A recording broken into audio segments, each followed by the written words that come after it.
RFM Midi. RFM Midi. Merci de nous écouter. Il est midi, c'est l'heure du grand journal. Antoine Diouf. Mesdames, Messieurs, bonjour. Voici le sommaire. Chaude matinée au lycée Malick Sy de Thiès. Les forces de l'ordre ont blessé un élève et endommagé une caméra de la TFM. Tout est parti d'une manifestation des élèves qui réclament l'arrêt du mouvement de grève des enseignants. Il n'y a pas que Thiès, puisqu'à Kédougou, il y a des affrontements entre élèves et policiers. C'est le cas à Guédiawaye et à Saint-Louis. Les élèves ont organisé une marche pour le retour des enseignants en classe. Éducation toujours, le G6 est dans une division totale. Le camp des radicaux fait face à celui des deux syndicats qui ont décidé de reprendre les cours. Et d'après les responsables de ce cadre, le combat se poursuit. À propos de la crise scolaire, le ministre d'État Mbaye Ndiaye s'inscrit dans une logique d'apaisement. Il reconnaît le rôle primordial que jouent les enseignants. Mais en même temps, le responsable apéris les invite à regagner les classes. Il dit que le gouvernement a fait des efforts. Affaire Mamadou Diop, verdict attendu le 30 avril prochain. Les plaidoiries ont eu lieu ce matin à la cour d'appel en présence de deux policiers incriminés. Dans l'actualité judiciaire toujours, nous serons en ligne du palais de justice où se déroule le procès de l'imam Al-Badrandao. L'actualité politique, la loi sur le parrainage continue de faire du bruit. Après son vote jeudi dernier, l'Union sociale libérale de Maître Abdoulaye Tine promet de saisir les juridictions sénégalaises et internationales et le Comité des Nations Unies sur les droits civils et politiques. Fin de la période exceptionnelle de révision sur les listes électorales. Aujourd'hui, à Saint-Louis, c'est le rush dans les commissions d'inscription. Sornana Tambaye, bonjour. Bonjour Antoine. Les titres de l'actualité internationale. Ouverture ce lundi du procès sur l'assassinat de Nino Vieira, une audience devant la Cour de justice de la CEDEAO. L'ancien président bissau-guinéen avait été tué lors d'un coup d'État en 2009. Vous entendrez l'un des avocats de la famille. Au Gabon, risque d'un nouveau report des élections législatives. À 5 jours du scrutin, rien n'est encore prêt selon le gouvernement. L'opposition avait saisi la Cour constitutionnelle sur certains textes relatifs à l'organisation du vote. Bonjour Malal Junior Diagne. Bonjour Antoine. Le menu sport, du football et du vélo. Tour du Sénégal 2018, top départ de la course. Le peloton est parti ce matin de Thiès pour rallier Saint-Louis. Nous aurons dans ce 12h Youssouf Bodian, notre cycliste maison qui suit le tour. Fronde de 76 ASC de l'ODCAV de Mbour. Les présidents de ce club ont rejoint l'ONCAV du Renouveau. Les frondeurs dénoncent la mauvaise gestion des affaires de l'ODCAV de Mbour. Lutte avec frappe Site Guigui à J-5 prévu donc dimanche prochain. Le CNG préoccupé par la gestion de l'enceinte. Les responsables de la lutte veulent introduire les badges pour les accompagnants. À suivre la chronique d'Abdoulaye Cissé comme tous les lundis. Et point de vue aujourd'hui sur la crise scolaire. Que pensez-vous de cette nouvelle tournure des événements avec certains syndicats qui se radicalisent et réclament le départ du ministre de l'Éducation? Le débat du jour, c'est aux alentours de 12h30. Bienvenue à toutes et à tous.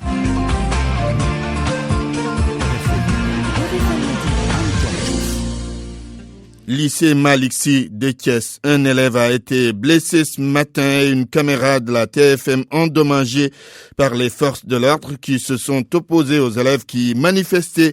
Sortis massivement, ces élèves réclamaient la reprise normale des cours par les professeurs en ligne de la capitale du rail, Cheikh Anta Diop. Les élèves du lycée Malick Sy de Thiès sont encore sortis ce matin pour exprimer violemment leur colère dans la rue.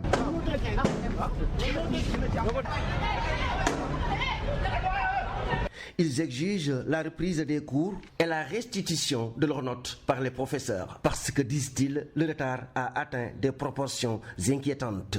Parce que les professeurs ne veulent pas faire cours et nous voulons étudier parce que nous serons l'avenir de demain. Et aujourd'hui, les élèves se sont révoltés parce qu'on a blessé l'un de nous.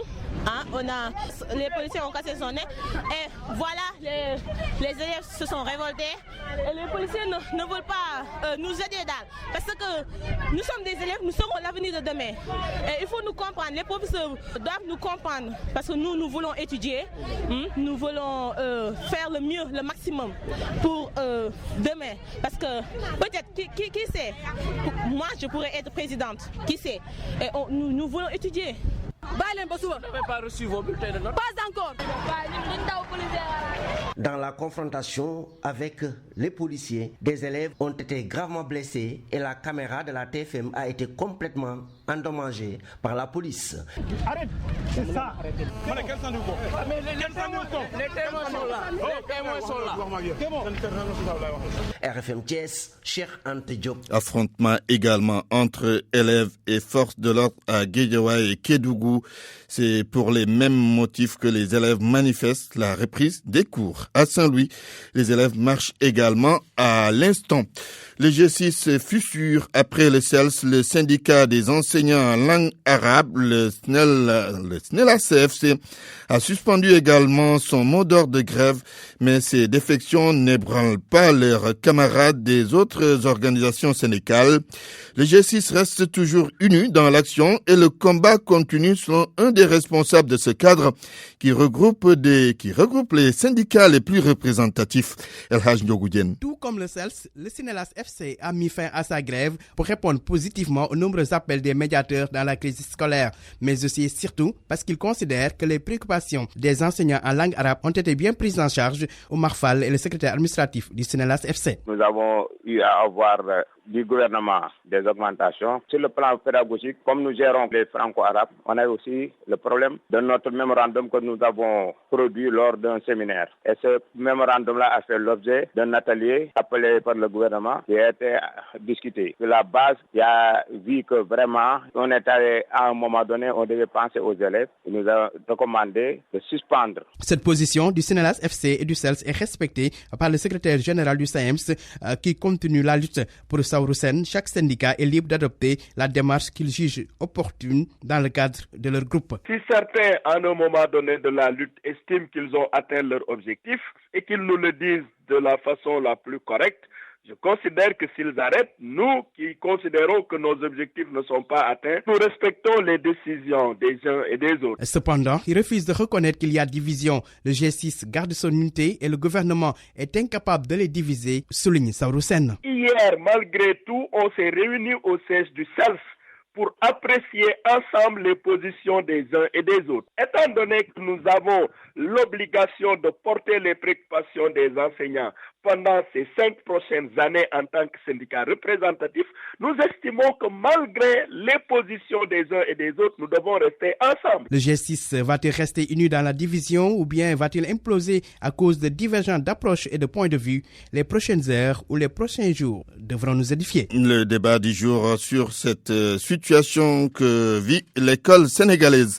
Comme pour apaiser les choses, le ministre d'État Mbaye Ndiaye a salué le rôle primordial que jouent les enseignants dans la formation des citoyens, mais il les invite à reconnaître les efforts du gouvernement et à retourner en classe. Mbaye Ndiaye est au micro d'Alousseinou Diagne. C'est grâce aux enseignants que nous avons acquis cette connaissance. Ces enseignants qui ont tout donné au Sénégal. C'est pas aujourd'hui que le Sénégal va s'arrêter dans son évolution vers le mieux-être. Leur sagesse qui nous a amenés aujourd'hui, tous ceux-là qui sont des cadres, ces enseignants-là, ils sont à encourager, à accompagner. Et c'est ce que le président de la République, son Excellence Macky Sall, a compris pour à chaque fois dire à ses ministres, à tous ceux-là qui interviennent pour qu'il y ait un accord juste et équitable, mais un accord qui tient compte surtout des conditions et des moyens de l'État du Sénégal. Le président de la République leur a tendu la main, a tout fait pour que ces enseignants soient quand même assez respectés et assez accompagnés, pour ne pas dire aidés, pour remplir les conditions d'un bon enseignement. Aujourd'hui, l'effort qu'il a fourni certainement n'est pas suffisant, n'est pas à la hauteur de l'attente, mais je pense dans le cadre de la construction d'un État, ça pouvait constituer une espèce d'accord pour continuer à revendiquer, mais sauver non pas l'année scolaire, mais sauver l'éducation nationale. Ndiaye était à Louga. Le grand journal, c'est en direct du studio 1 de la RFM. À l'instant, il est midi 10 minutes. Sur RFM, au moins, on a des informations sûres et utiles. RFM, la radio de toute l'actualité. Antoine Diouf. Le délibéré du procès en appel dans l'affaire Mamadou Diop est attendu le 30 avril prochain. C'est ce matin que les plaidoiries ont eu lieu en présence des 2 policiers incriminés. Lors de l'audience, le procureur général de la Cour d'appel a demandé la confirmation du verdict rendu en première instance. Le procès de l'imam Alioune Badara Ndao en est à sa 3e semaine. À l'instant, l'audience se déroule au Palais de justice de Dakar. Nafissa Toussila, bonjour. Bonjour Antoine. Et vous êtes en train de suivre l'audience. Voilà Antoine, ce matin, 9e jour du procès de Imam Ndao et compagnie, c'est Lamine Koulibaly alias Abou Jafar qui est en premier attrait à la barre. Son wolof n'étant pas bon, encore moins son français, il s'exprime en soninké. Âgé de 25 ans et natif de Bokidiawe, il a séjourné au Nigeria avec bien sûr quelques-uns de ses co-accusés. Il serait parti là-bas pour les mêmes motifs que certains de ses co-prévenus. C'était pour apprendre le Coran de manière approfondie. Il a quitté Dakar pour rallier directement le Nigeria par le Mali, le Burkina et le Niger. Arrivé au Nigeria, c'est tout le contraire de ce à quoi il s'attendait. C'est des bombardements qu'il entendait tout le temps et ne se sentant plus en sécurité. Il décide alors de rentrer au Sénégal. Mais au Nigeria, il a rencontré Matar Diokhane qui lui a même proposé le ticket du retour. Il dit n'avoir jamais fait part à des entraînements, des combats ou même avoir vu chez K.O. Antoine Diouf, c'est sur le chemin du retour qu'il fut arrêté avec son groupe à Gaïdam au Nigeria. On les aurait dénoncés car les prenant pour des combattants de Boko Haram. Ils sont ensuite emprisonnés dans des conditions atroces. Parfois même, ils étaient torturés. Finalement, son compagnon Moustapha Faye décède. Puis après, le reste du groupe est transféré dans une autre prison à Abuja avant d'être libéré et de rentrer au Sénégal. Il a été arrêté en Mauritanie en même temps que Mohamed Gaye, qu'il avait tenu auparavant au Nigeria. Antoine, si oui ou non il connaissait l'imam Alioune Badara Ndao, cette question ne lui a pas été posée aujourd'hui. Nafissa Toussila, en direct du Palais de justice où elle suit le procès de l'imam Alioune Badara Ndao. Merci. La mendicité au cœur de Dakar. Évoquons à nouveau le sujet. Il s'agit de personnes adultes qui rôdent devant certains édifices officiels. D'autres se sont tout simplement bien installés et guettent les passants bienfaiteurs. Toutes ces scènes se produisent au moment où le gouvernement est en pleine opération de retrait des enfants de la rue. Un sujet d'Adama Nouskaba. On les croise un peu partout en ville, ces femmes qui mendient. Parfois, un bébé dans les bras. Elles s'approprient même des endroits devant les feux de signalisation ou derrière les parkings de voitures. Mohamed, un homme âgé, marchait vers le ministère de l'Intérieur, se désole d'un tel phénomène. On voit toute une famille dans la rue. C'est une mauvaise image. En général, il y a la maman qui est là-bas assise et qui envoie ses enfants, qui interpelle les gens dans la rue. Alors je pense que la meilleure chose à faire, c'est d'enlever toute la famille. Plusieurs femmes font le pied de grue devant cette institution. Et non loin, il y a un kiosque de loterie où se retrouve un groupuscule de personnes âgées. C'est un coin assez animé où l'on retrouve également des mendiants adultes. Simon prend son café, il a fait le même constat. Il y en a qui ne sont pas malades et mendient. C'est pas bien. Il nous révèle même que la plupart de ces femmes qui traînent avec des enfants dans les bras ne sont pas en réalité leurs mamans.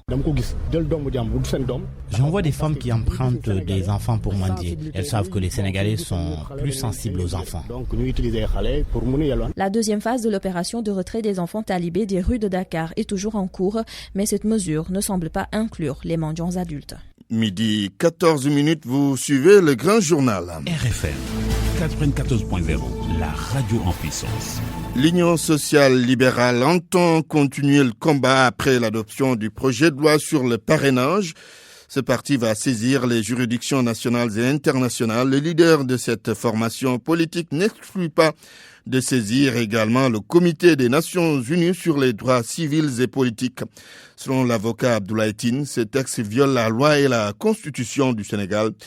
Maître Abdoulaye Tine était l'invité de RFM Matin. je suis en concertation avec certains députés. Mon souhait le plus cher, c'est qu'on puisse arriver à mobiliser 1/10 des députés pour aller effectivement saisir le Conseil constitutionnel avant le 25 avril pour pouvoir déposer effectivement un recours en annulation de cette loi que nous avons jugée effectivement contraire à plusieurs dispositions de la Constitution. Il s'ensuit effectivement que nous allons poursuivre le combat parce qu'au-delà de la loi adoptée sur le plan national, c'est une violation des droits civils et politiques des Sénégalais garantis par le pacte sur les droits civils et politiques dont le comité de suivi est à New York. Nous allons saisir avec des arguments pertinents le comité pour effectivement contraindre le Sénégal à respecter la légalité internationale. Je pense qu'il faut déjà commencer par le Conseil constitutionnel. Je suis intimement convaincu que le Conseil constitutionnel, au nom de la légalité dont il est garant, dira le droit. Pourquoi ? Parce que les violations de la Constitution, cette fois, sont des violations qui sont flagrantes. Alors, sur le plan international, nous saisirons le comité, mais nous n'allons pas juste rester à la phase de saisine.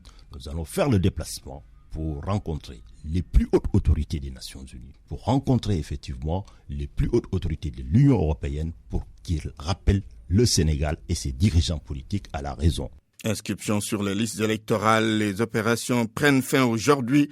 À Saint-Louis, c'est une forte affluence qui a été notée à quelques heures de la clôture des opérations. Dans le département, plus de 7000 personnes se sont inscrites depuis le 1er mars. Correspondance Mohamed Nabissila. Les commissions mettent les bouchées doubles pour diligenter les inscriptions sur les listes électorales. Les citoyens, notamment les jeunes, l'ont bien compris pour les rallier à la dernière minute. Ibrahim Assi déplore l'attitude de ses concitoyens. Oui, sans problème. Je suis venu, je me suis présenté. C'est l'esprit sénégalais. Tout le monde sait qu'aujourd'hui c'est le dernier délai. Il y a le reçu ici à la préfecture, il y a le reçu aussi à l'espace jeune. Et ce qui ne devait pas être le cas. Normalement, les citoyens devaient venir, on va blâmer le gouvernement, le ministre n'a pas sorti les cartes, patati patata, alors que c'est pas la faute du gouvernement, c'est pas la faute aussi aux commissions. Et Adama Kandialo, président du conseil communal de la jeunesse, de demander que le délai soit rallongé de quelques jours. Actuellement, les jeunes sont en train de venir en masse pour s'inscrire. C'est dans cette perspective que nous lançons un appel solennel de prolonger la date de clôture. Le prolongement du délai est important. Permettre aux jeunes pêcheurs qui sont allés en campagne de revenir pour des inscriptions. Dans le département de Saint-Louis, plus de 7402 citoyens se sont inscrits sur les listes électorales, dont 3366 jeunes qui auront 18 ans avant le 24 février prochain. Sur la situation des cartes, plus de 6888 cartes sont encore en souffrance dans les commissions. RFM Saint-Louis. Mohamed Nabissila. De la culture avec la journée mondiale du livre et de la lecture, cérémonie officielle au camp pénal depuis ce matin. Nous prenons prétexte de cette journée pour parler du fonds d'aide à l'édition qui fait l'objet de beaucoup de critiques. Sa gestion, surtout, est qualifiée de nébuleuse par certains acteurs du secteur. Et pour plus de transparence, un comité de gestion vient d'être mis sur pied. Anna Rocha. L'édition au Sénégal se porte mal. Le fonds d'aide censé appuyer la filière ne fait que rajouter de l'huile sur le feu. La gestion de ces fonds pose problème, explique le journaliste et critique littéraire Aboubacar Demba Sissoko. Si vraiment on veut aider l'édition, d'abord il faut nous dire le montant exact du fonds d'édition et puis nous dire sur quelle base les subventions sont accordées, quels sont les montants qui sont accordés. Ce qui se passe, c'est que beaucoup de maisons d'édition ont été créées, maisons d'édition entre guillemets. L'éditeur va faire des demandes de subvention au fonds de l'édition, on lui donne l'argent, mais j'ai discuté avec les auteurs, un certain nombre d'exemplaires doit être déposé à la direction du livre, il y en a qui ne le font pas. Il y a beaucoup de problèmes, donc il faut qu'il y ait plus de transparence dans la gestion du fonds, parce que si on donne de l'argent, normalement ça doit refléter dans la qualité même technique. Le directeur du livre et de la lecture rejette toute nébuleuse. D'ailleurs, pour plus de transparence, un comité de gestion a été mis sur pied il y a un mois environ, à l'image de tous les secteurs de la culture qui bénéficient actuellement d'un fonds. Ibrahim Olo. Le ministre de la Culture, dès son arrivée, a décidé d'installer des comités de gestion partout au ministère où il y a des fonds. Dans ce cadre-là, que le 8 mars dernier, un comité de gestion du Fonds d'aide à l'édition a été installé en vue de discuter des modalités de répartition de ce mécanisme qui ne couvre pas que l'activité des éditeurs, puisque nous occupons de lecture publique. On s'intéresse aux livres, aux bons livres qui soient lus, mais on s'intéresse également à tout le dispositif que l'État a mis en œuvre et l'État est en train de mettre en œuvre pour que le livre soit à la portée du citoyen. La directrice des nouvelles éditions africaines du Sénégal est membre de ce comité de gestion.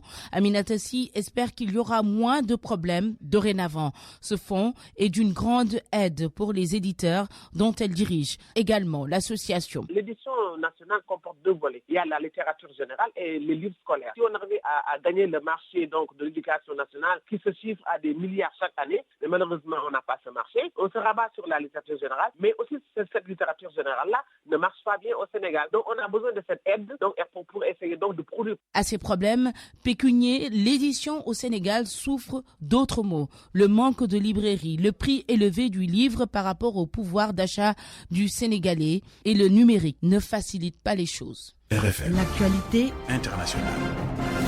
Guinée-Bissau d'abord, ouverture ce lundi du procès de l'assassinat de Nino Vieira. Une audience devant la Cour de justice de la CEDEAO. L'ancien président João Bernardo Vieira, dit Nino Vieira, a été tué lors d'un coup d'État en 2009. Un des avocats de la famille de Vieira explique la saisine de la juridiction sous-régionale par le manque de réaction de la justice bissau-guinéenne.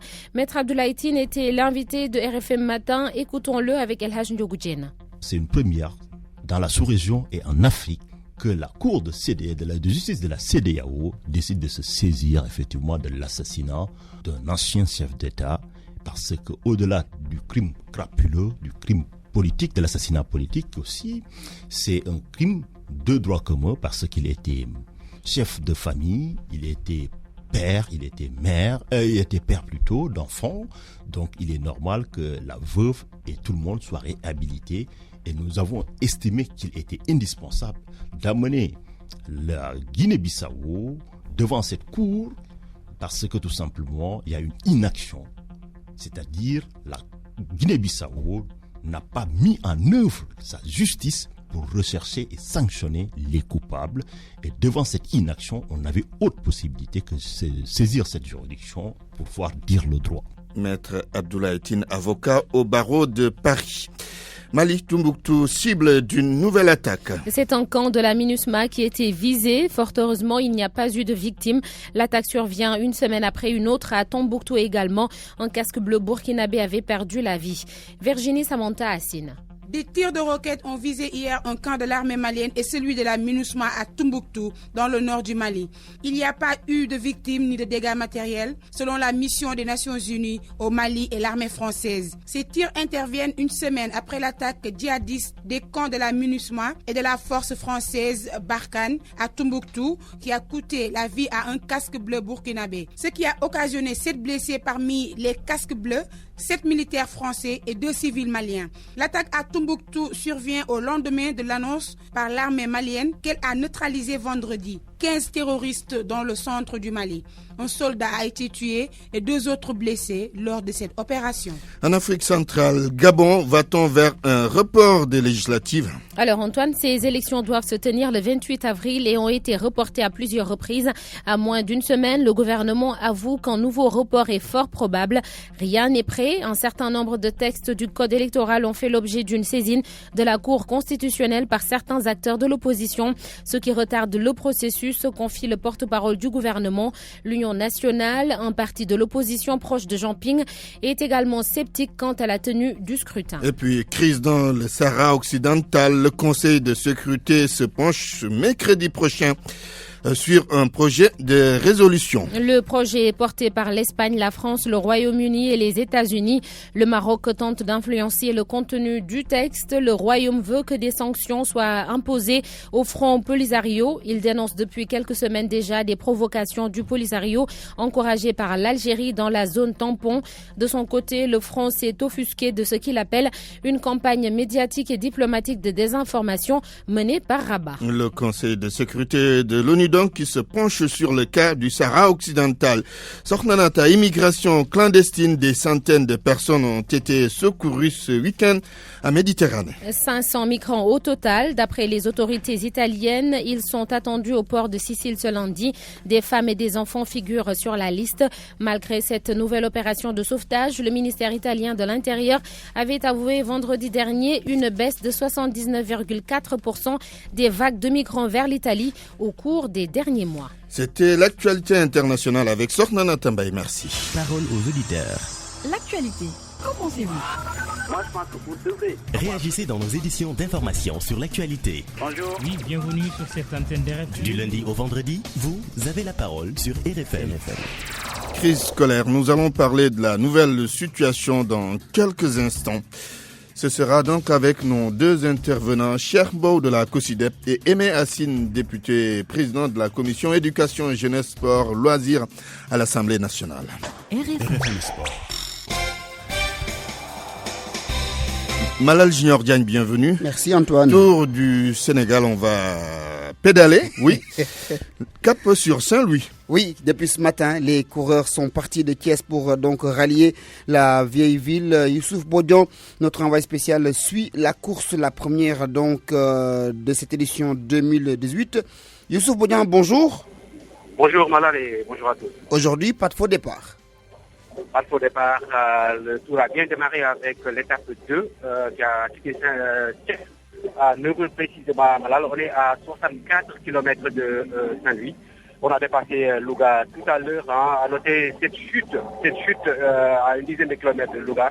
Avec dans cette chute-là, donc on a vu Islam Mansouri, l'Algérien qui a remporté cette édition 2017, qui a chuté avec 3 autres de ses coéquipiers, mais finalement ils ont pu rejoindre le peloton de tête composé de une dizaine de coureurs depuis le début. On note ce Burkinabé-là, Aziz Nikiema, qui est coude à coude avec un Allemand, mais aussi avec les Algériens qui ont chuté, qui vont tenter de revenir dans la course. Des nouvelles des Sénégalais. Le premier, c'est Serigne Saliou Ndiaye, qui n'est pas très loin du peloton de tête.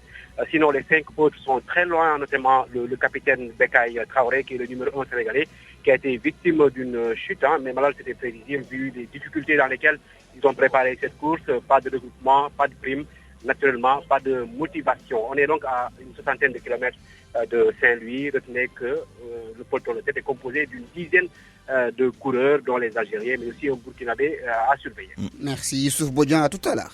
Le football, on parle à présent de la Coupe du Monde et de Nawetan.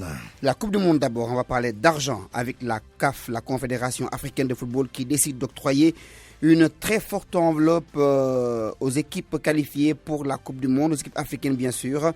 Une enveloppe de 262 millions de francs CFA, soit 400 000 euros, offerte par la CAF à chacune des équipes qualifiées pour préparer cette Coupe du Monde. La Ligue 1, la Ligue 2 également, Antoine va jouer la suite et fin de sa 21e journée avec la Renaissance qui défie le port cet après-midi. L'US Gorée qui joue contre l'équipe de Ngor, les Navetan, avec cette fronde. Au niveau de l'ODCAV de Mbour, 76 ASC ont décidé de quitter l'organisation départementale de l'ODCAV pour rallier l'ONCAV du Renouveau. Raison de cette décision, la mauvaise gestion des affaires de l'ODCAV de Mbour, mais également de l'ORCAV de Thiès. Abdourahmane Diallo. Une soixantaine d'AIC du département de Mbour ont décidé de quitter l'ODCAV pour se ranger derrière l'ONCAV du Renouveau. Amdilo, membre du collectif des présidents d'AIC du département de Mbour. Déclarer solennellement la rupture totale de nos ASC avec l'ORCAV de Thiès et l'ONCAV. Posons par cet acte les jalons d'un mouvement neuf, autonome, aux perspectives diverses et variées pour des Navétanes dans la légalité et le respect de l'éthique sportive avec l'ONCAV du Renouveau. Ces AIC regroupés autour d'un collectif dénoncent la gestion de l'ODCAV. Elles pensent que cette organisation a failli à sa mission qui consistait à faire des vacances un moment de loisir. Le système de gestion chaotique, nébuleux et catastrophique de l'ODCAV de Mbour, basé sur des magouilles et un snobisme caractérisé. Après moult dénonciations des dérives administratives, financières, sportives organisationnel, relationnel. Cette rencontre a vu la présence des dirigeants de l'ONCAV du Renouveau. D'ailleurs, ils espèrent qu'avant le début des navétanes, d'autres AIC vont adhérer dans leur organisation. RFM Bourg. Abdourahmane Diallo. On termine avec la lutte. L'organisation du choc cite Guigui. Le CNG. Antoine, le CNG, Antoine. Veut assainir l'arène. Oui, le comité national de gestion veut réduire le nombre de personnes présentes sur la main courante pour permettre donc aux téléspectateurs, mais également aux spectateurs de bien voir ce qui se passe dans l'enceinte. Le CNG est en train d'étudier la possibilité de réintroduire les badges pour les accompagnants afin d'éviter les surplus. Tchernoka, le vice-président du comité national de gestion. Nous avons remarqué que les lutteurs continuaient à être suraccompagnés, si le mot existe. Ils ont droit à 15 accompagnateurs et ils se présentent avec 60, 65, 50, etc. Donc pour essayer de mieux assainir la main courante, il ne s'agit pas de dire j'ai fait à partir du combat Guigui-Siteu. Ce n'est pas évident parce que ce n'est pas seulement le grand combat qui est impliqué, c'est tous les combats. Et s'il y en a 10, ça veut dire 20 lutteurs, ça fait autant de badges multipliés par 15, multipliés par 10, multipliés par 7. Je ne sais pas si on aura le temps de le faire, mais la réflexion est en cours effectivement pour chercher à mieux identifier les personnes qui sont dans l'enceinte ou dans la main courante. Les managers ont signé avec le CNG, c'est aux managers qu'on va mettre 15 badges, point. Ils n'ont qu'à s'organiser au niveau de leur écurie pour savoir qui va être accompagnateur ou pas. Antoine, notez donc à partir de demain, vous aurez le décompte en direction de cette affiche et vous aurez également des émissions spéciales sur RFM le vendredi, samedi, mais également sur la télévision Futur Média. Notez également que ce sera un combat à suivre en direct et en intégralité sur le réseau Groupe Futur Média. Je suis devenu subitement dyslexique, mais je sais bien dire CNG. Mais voilà. Merci Malal Junior Diagne.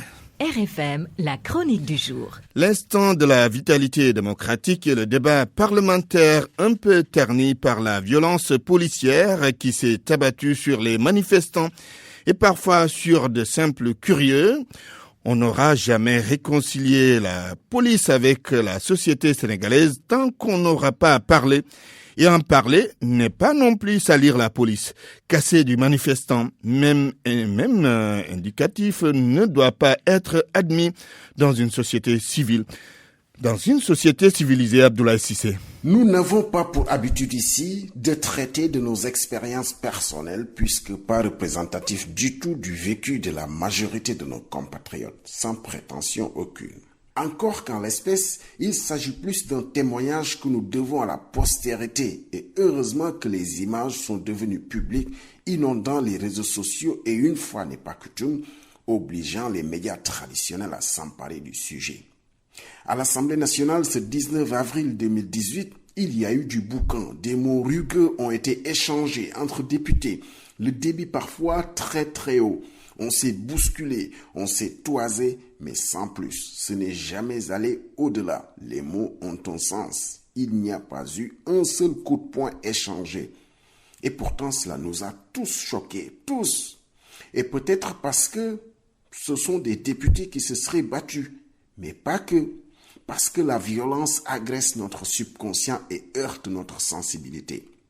Et pendant ce temps, et c'est là l'objet de notre propos, dehors, les policiers s'acharnaient sur d'autres Sénégalais qui, à leur façon, voulaient se faire entendre. C'est leur droit, même avec une interdiction administrative de rassemblement.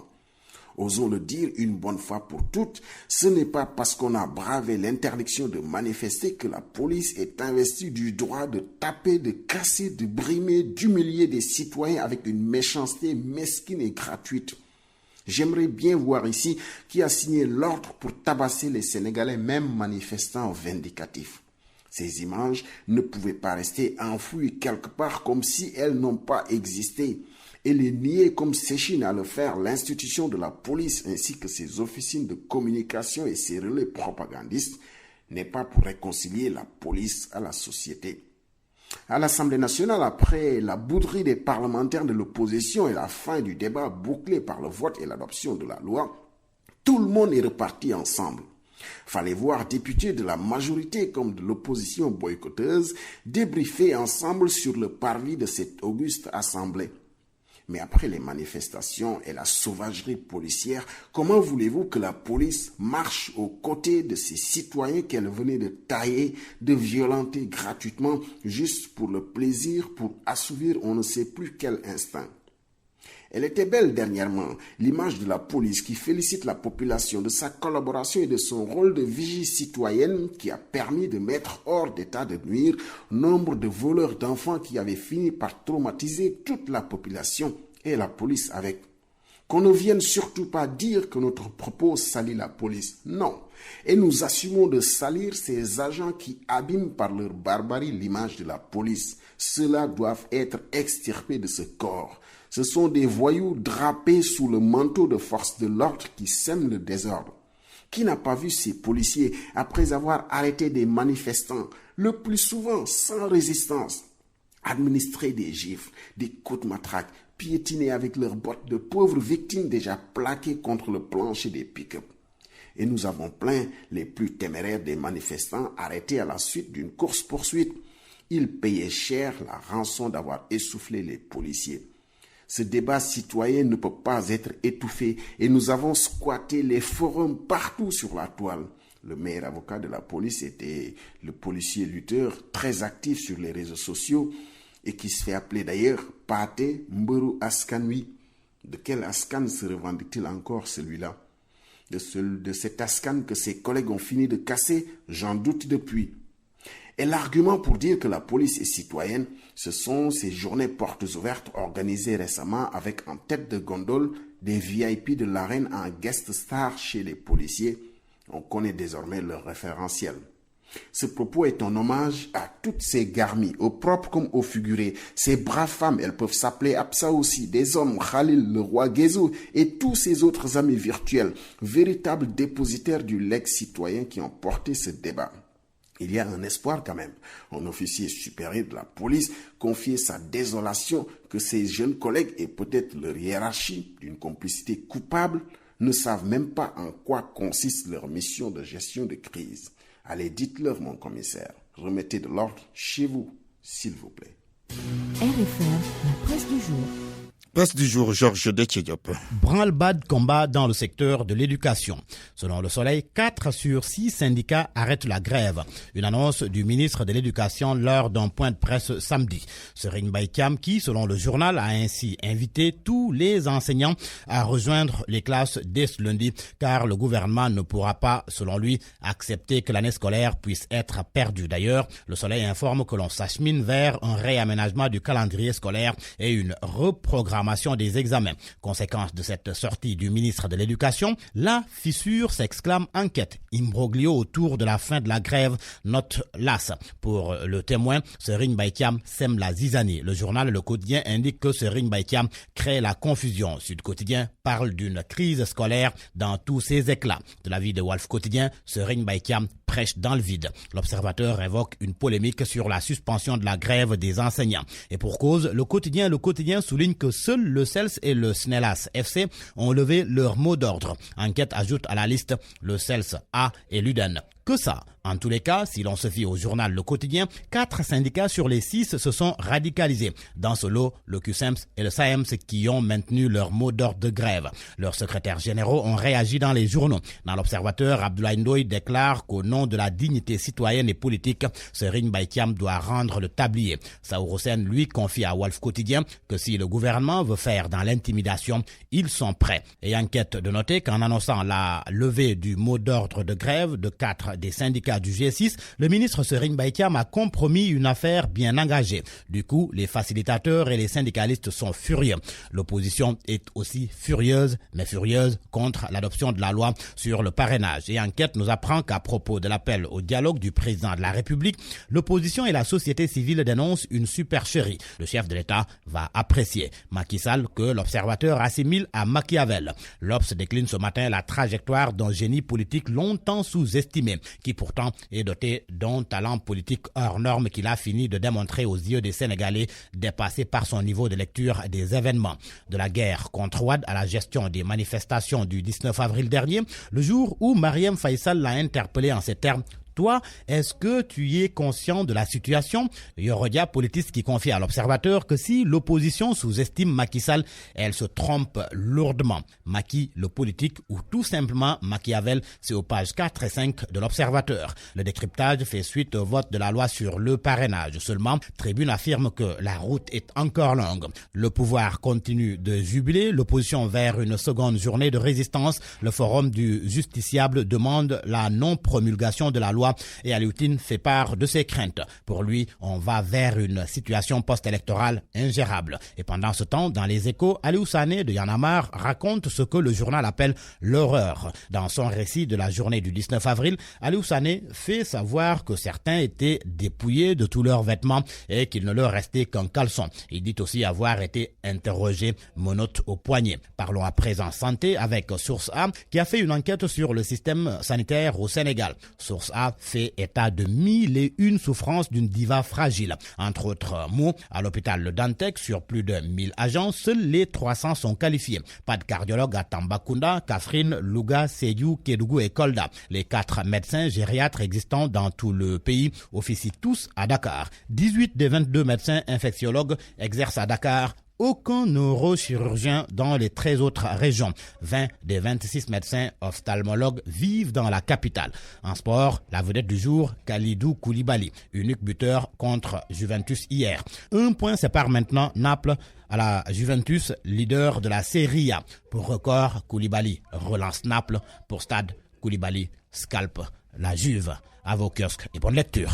Point de vue. Regard croisé sur l'actualité du jour. Nous allons parler de la nouvelle situation de l'école sénégalaise, la crise qui s'accentue. Et nous avons en ligne Aimé Hassine. Bonjour, honorable.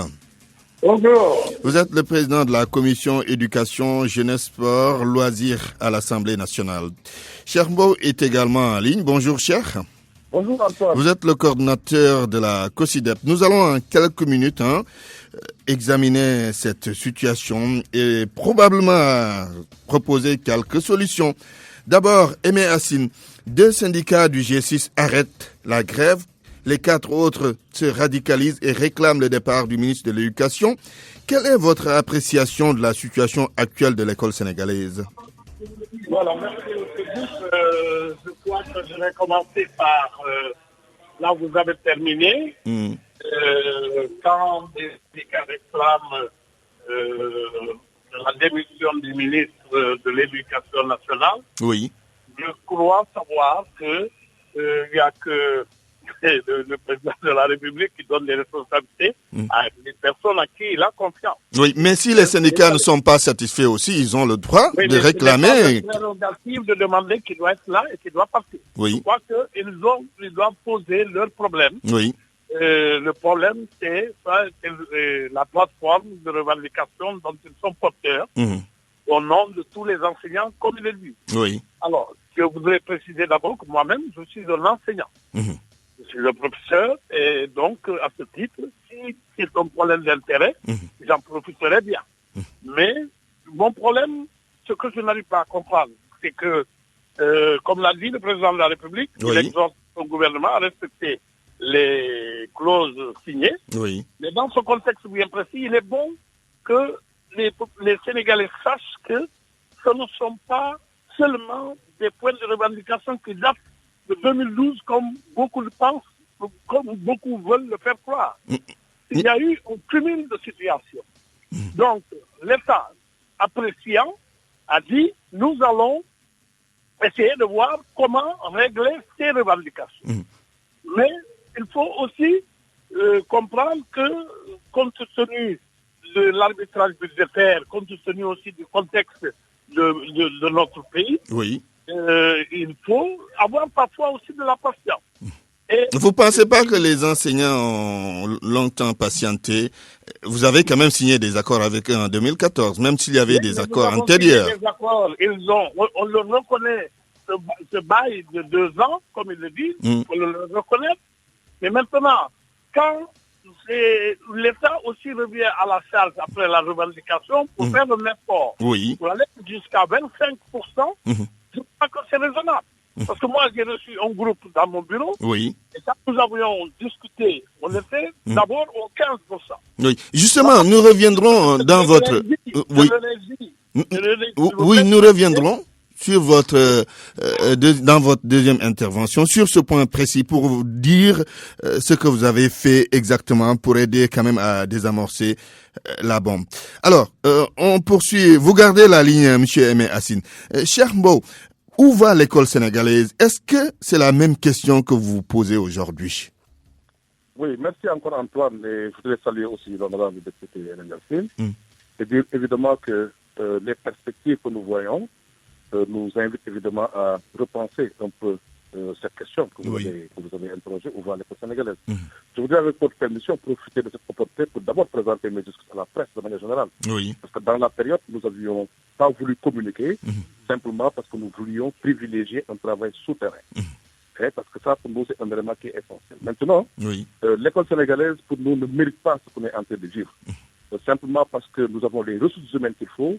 Nous avons eu à discuter autour des assises nationales, autour des diverses concertations. Il y a eu des accords qui ont été signés. Comme dit l'honorable député, il y a eu évidemment un cumul de situations, mais qui a été analysé en 2014. C'est ça qui a produit les présents accords qui avaient été qualifiés de réalisables. Donc aujourd'hui, nous pensons qu'il faut évidemment renouer en tout cas le dialogue entre le gouvernement et les syndicats. C'est essentiel. Et faire en sorte que cette crise de confiance, parce que le soubassement de tout cela, c'est qu'il y a une crise de confiance.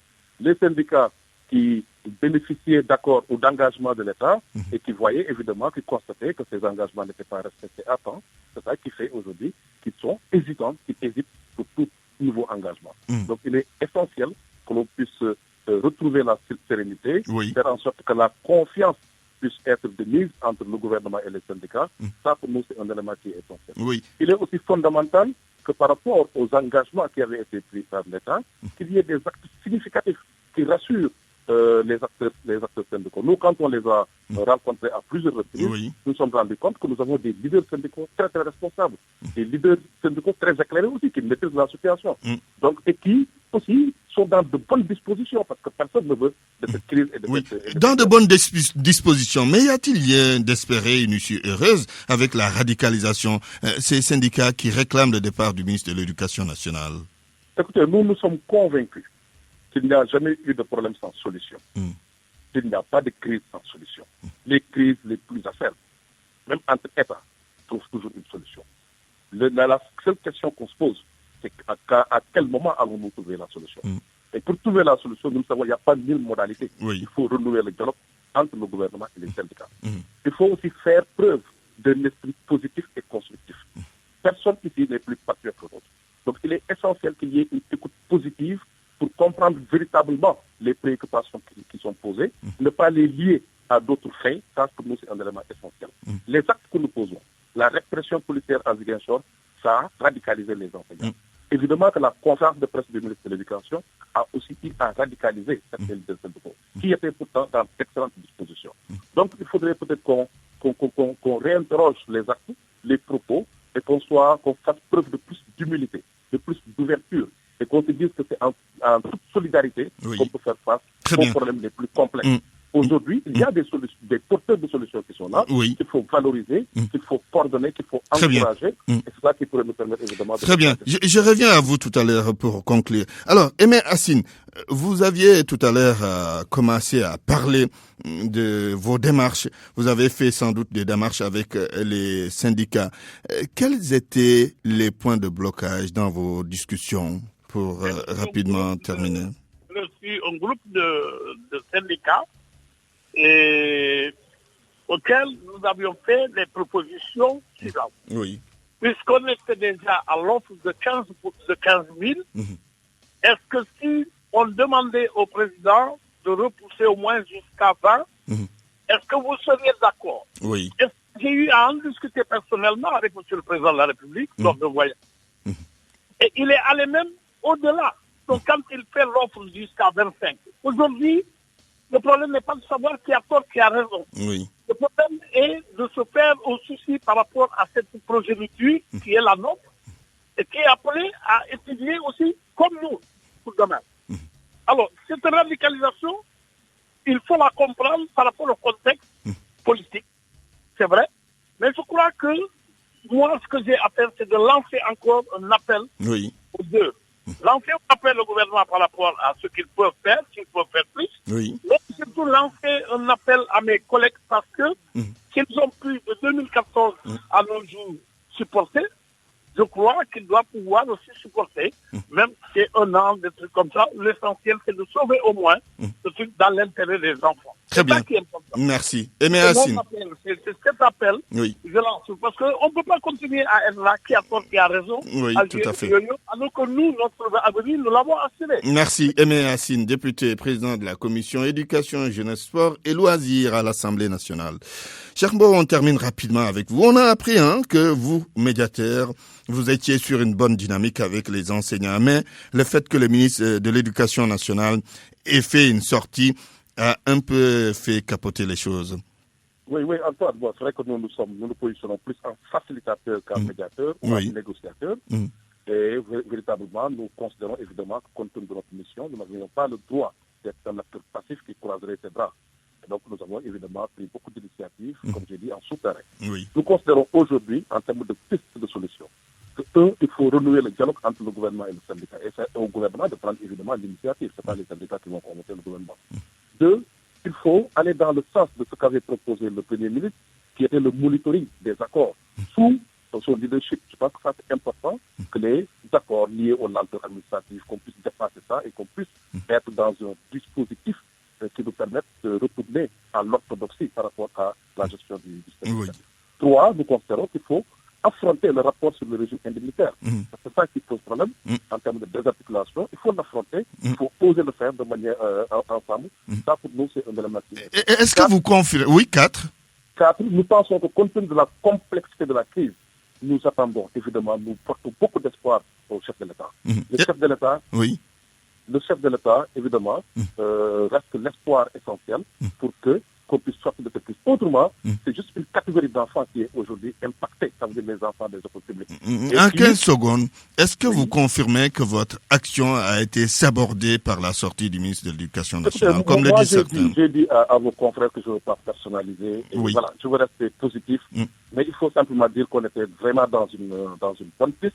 Et il y avait d'excellentes dispositions qui étaient là. Bloquées par quoi? Le jour de la conférence de la presse, c'était le jour où nous on rencontrait le G6. Et je pense qu'aujourd'hui, il faudrait juste aller dans le sens de considérer que le système éducatif appartient à tout le monde et qu'on puisse valoriser tous les facilitateurs, avoir une approche positive vis-à-vis de ces facilitateurs, les encourager, c'est ça qui pourrait nous permettre solidairement de pouvoir faire face à la situation. Cheikh Mbow, je vous remercie. Je rappelle que vous êtes le coordonnateur de la COSIDEP. C'est fini pour Point de Vue. Merci à Aimé Hassine également.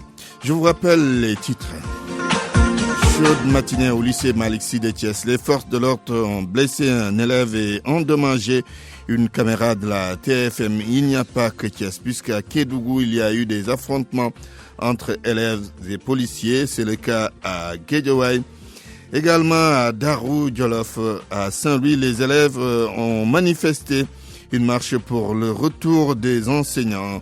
Le G6 est dans une division totale. Le camp des radicaux fait face à celui des deux syndicats qui ont décidé de reprendre les cours. Et d'après les responsables de ce cadre, le combat se poursuit.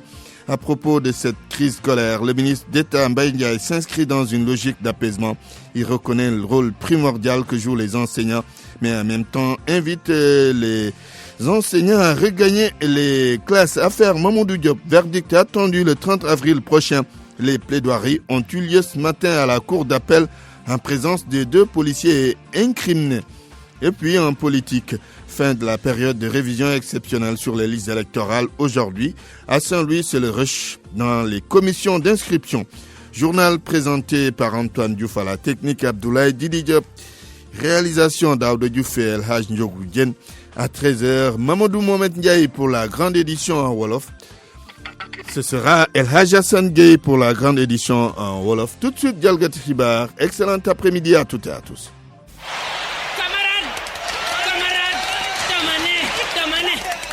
ma fale dinaa def ay micro yoo xam ne da ngay ñàng rek wax bi di dem déggal li rek mbokk yi asalaamaaleykum maaleykum salaam namoon nañ leen yéen nañu raw ñu dellu fii ci studio de production Oustaz Mouhamed Lamine Donde ngir jox leen xibaaru jalgati yi jaase oo nekk ci xarala gi bu le kiis ñu tàkkal ñi jaa ngeen jëf naka mbokk yi Fou Malin moo nekk ci kaddu gi xanaa rek ni ñuy def